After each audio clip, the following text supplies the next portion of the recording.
माटवण मोहल्ल्यात 25,000 रोख रक्कमसह दागिन्यांची चोरी।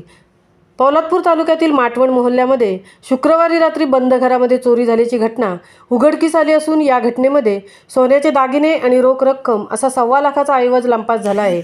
मिळालेल्या माहितीनुसार अम्मार इक्बाल नाडकर याच्या बंद घर दरवाजाचा कडिकोंडा तोडून चोरट्याने 2 अंगठीसह सोन्याचे दागिने व 25,000 रोख रक्कम लंपास केली। त्याचवेळी चोरट्याने घरातील इतर कपाट व इतर साहित्याची नासधूस केली।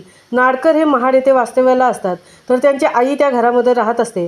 मात्र शुक्रवारी आई आजारी असल्याने ती रात्री गावातील जुन्या घरी झोपण्यासाठी गेली होती, त्यामुळे या घरातील कोणी नसल्याने चोरट्याने त्याचा फायदा घेत डल्ला मारला आहे।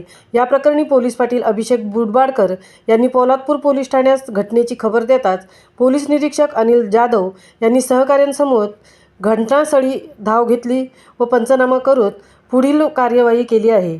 महामुंबईसह धनराज गोपाळ, पोलादपूर।